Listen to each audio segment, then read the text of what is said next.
کی فضیلت کیا ہے، اس کو رکھنا کیسے ہے، اور ایک سوال۔ تو 4 حدیثیں اس کی فضیلت میں سنیے۔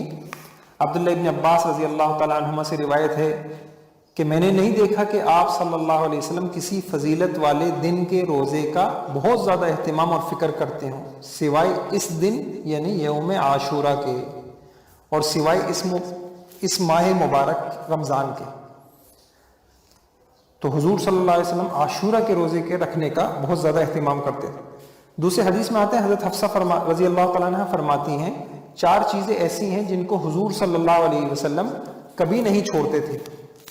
نمبر 1 عاشورے کا روزہ، نمبر 2 عشرہ ذی الحجہ یعنی یکم ذی الحجہ سے 9 ذی الحجہ تک کے روزے، نمبر 3 ہر مہینے کے 3 روزے، نمبر 4 فجر سے پہلے کی 2 رکعت۔ تیسری حدیث ہے، حضور صلی اللہ علیہ وسلم نے عاشورہ کے دن کے روزے کی فضیلت بیان کرتے ہوئے فرمایا میں اللہ تعالیٰ سے امید رکھتا ہوں کہ عرفہ یعنی 9 ذی الحجہ کا کوئی روزہ رکھ لے تو گزشتہ اور آنے والے سالوں کے گناہ معاف ہو جائیں گے، گناہوں کا کفارہ ہو جائے گا، اور میں اللہ سے امید رکھتا ہوں عاشورہ یعنی 10 محرم کا کوئی روزہ رکھ لے تو گزشتہ 1 سال کے اس کے گناہوں کا کفارہ ہو جائے گا۔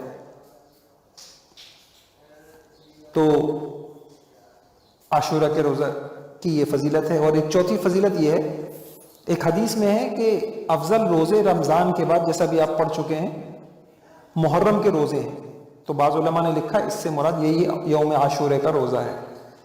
تو ہمارے سامنے فضیلتیں آ گئیں۔ حضور صلی اللہ علیہ وسلم عاشورہ کے روزے کا بہت زیادہ اہتمام کرتے تھے، کبھی نہیں چھوڑتے تھے، اہتمام کرتے تھے، اور اس سے 1 سال کے گناہ معاف ہو جاتے ہیں، اس کی بڑی فضیلت ہے۔ تو یہاں ایک بات یہ بھی سمجھ میں لیجئے کہ عاشورہ کا روزہ جو ہے ایک زمانے میں فرض تھا جب تک رمضان کے روزے فرض نہیں تھے، پھر اس کی فرضیت منسوخ ہو گئی اور رمضان کے روزے فرض ہو گئے۔